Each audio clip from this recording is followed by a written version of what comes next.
Hi everyone, I'm Shelly from There's No Place Like Home at redheadmom8.wordpress.com. The weather has been absolutely beautiful here the past few days, and the weather has inspired me more than a few times since last week to actually put our regular curriculum plans to the side for us to just go outside, get outdoors, and just to have fun learning through what the world has to offer us. So that is really what has inspired this video today, because I'm going to be talking to you about life schooling using the world as your classroom.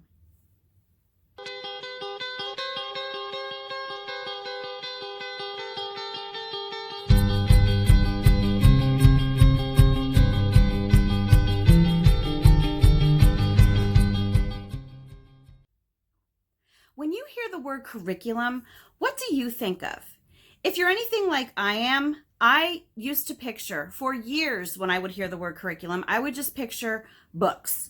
Usually textbooks, but it could be any type of book. Textbooks, living books, library books. I would also picture worksheets, I would picture tests, and once I started moving into the unit studies, I would picture unit studies as curriculum, and of course, those things are all curriculum.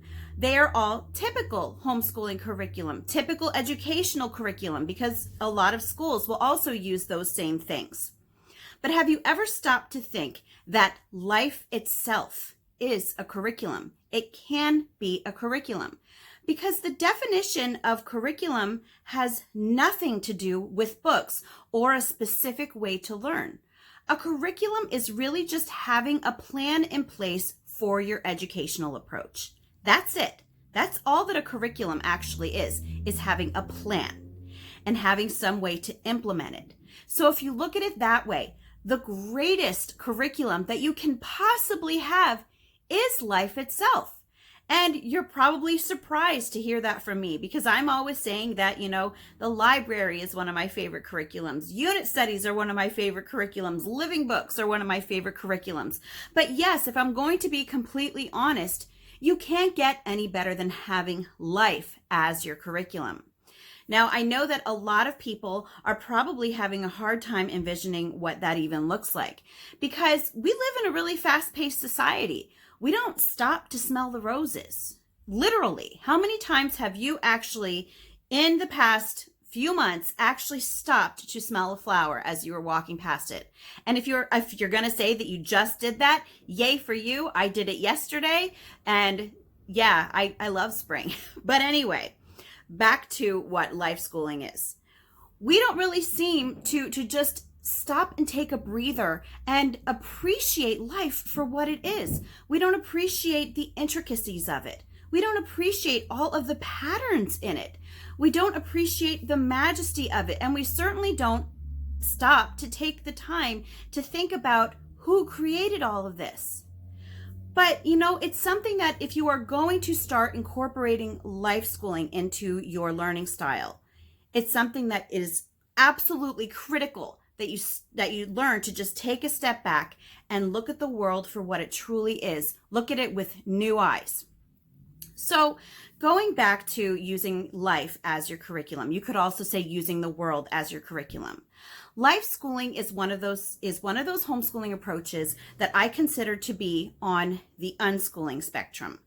I kind of look at the unschooling spectrum as, on one end, you have radical unschooling, where it's completely child-led and the parent doesn't really have any sort of say in what they learn at all. And on the other end, you have, now this is of the unschooling spectrum, not the homeschooling spectrum, but on the other end of the unschooling spectrum is more like relaxed homeschooling, where a parent will put some basic structured learning in, but will incorporate lots and lots of time and opportunities for unschooling. That is where I see the unschooling spectrum at. So life schooling is on that spectrum. So I see radical unschooling first. Then one rung up from radical unschooling is the sort of unschooling that I see that is more of educational unschooling. Radical unschooling is whole life. Educational homeschooling is where the parents will have some say. The learning is still typically child-led, but a parent will typically, I like that word typically today, have more input into what the child, or how the resources that the child is learning. I like can't get anything out today. I've tried to do this video so many times.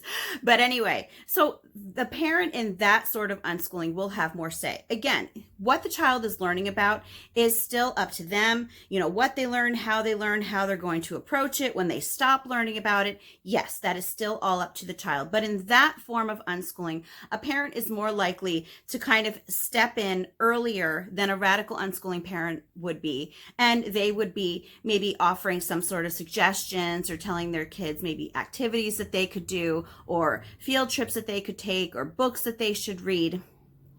Now, one rung up from that is where I see life schooling, and then I see relaxed homeschooling next to life schooling. So life schooling is, again, like the other two forms of unschooling in that it does not use any sort of traditional curriculum if you are embracing life schooling full time. Now, I've got to say that relaxed homeschooling very often encompasses life schooling. So in that respect, yes, relaxed homeschoolers do use some sort of curriculum in different areas of their learning, but not in the life schooling aspect. Life schooling is, again, the world is your child's classroom. So you might be wondering, what does this look like? Well, I actually have a few examples.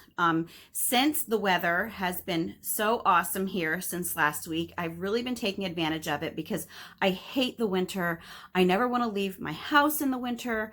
You know, where I live, it gets really cold here and it's dreary. And I just honestly don't want to do anything outside ever during those months. So when it actually comes time to that, it's warmer, the sun is out, or it's at least tolerable outside, yes, I'm going to get out there as much as possible.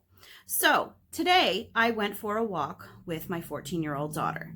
And rather than walking with our heads down in our phones, ignoring each other, and we just decided to talk. We just talked.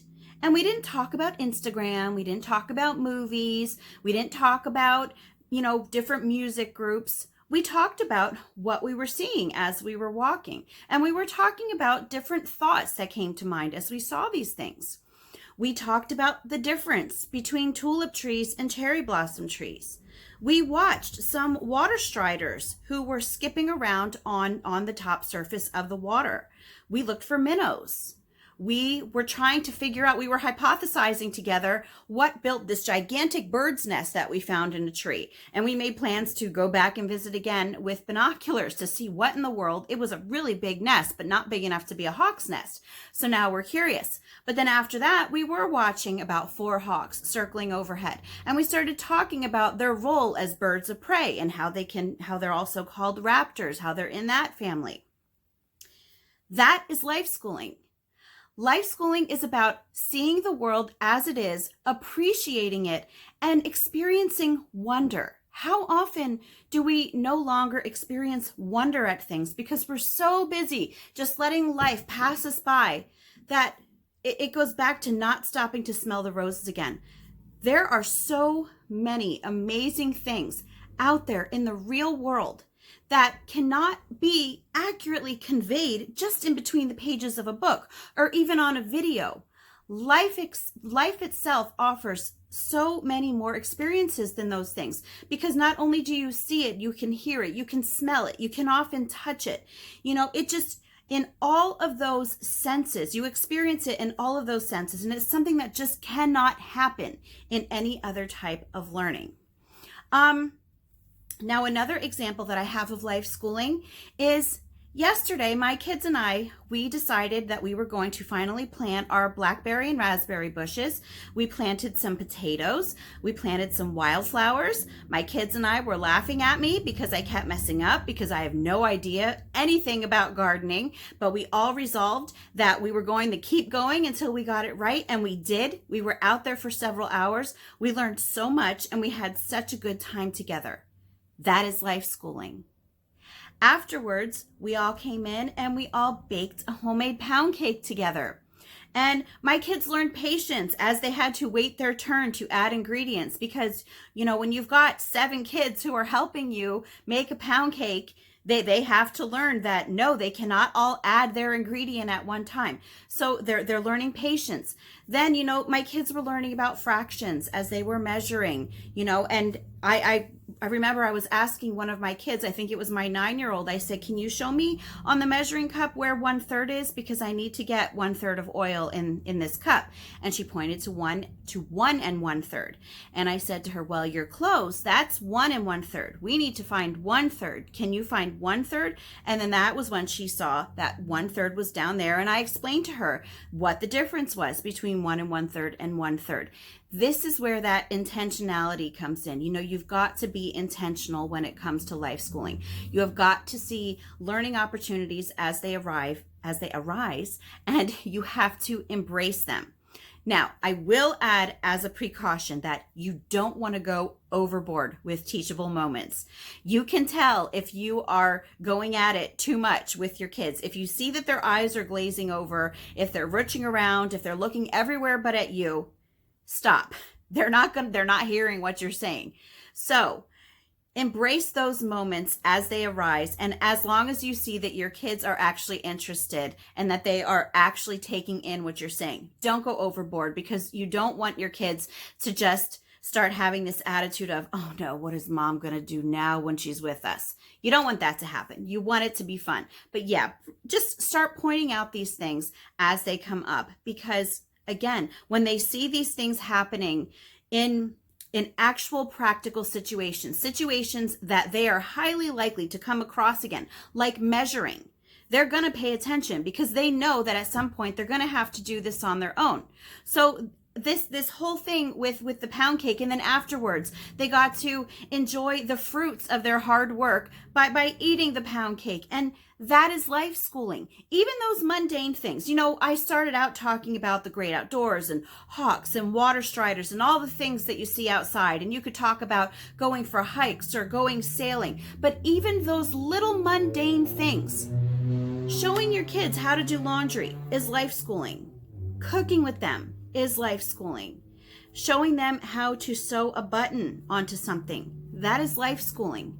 Life schooling, again, it's just about embracing whatever is thrown your way and using it as an opportunity to increase your child's knowledge of the world, because that is something that we don't do enough anymore. To me, life schooling is honestly about living every day as if it were your last. And yes, everyone does need downtime. I'm not saying that life schoolers are people who just go, go, go, go constantly and never, veg out in front of the TV, or never, watch like a marathon of their favorite TV show, which would also be vegging out in front of the TV. I'm not saying they don't do that. Everybody needs downtime. But life schooling is about being intentional to not let that downtime take over the rest of your life. That happens too much in our society. There is too much downtime and not enough just enjoying the world, exploring the world, and appreciating it for what it is, and gaining knowledge from it, knowledge that you could never get from any sort of traditional curriculum. So anyway, that's all that I have for you today. If you like this video, give it a thumbs up. If you haven't subscribed yet and would like to hear more of what I have to say, I would love if you would do that. If you have any questions or comments, you can leave one down below. Or if YouTube has still not enabled my comments, you can hop on over to Instagram. You can ask me any questions there. I will leave the link in the description box. And if you like my work and would like to check out my Patreon page, I will also leave that link there. And I hope you have a great day.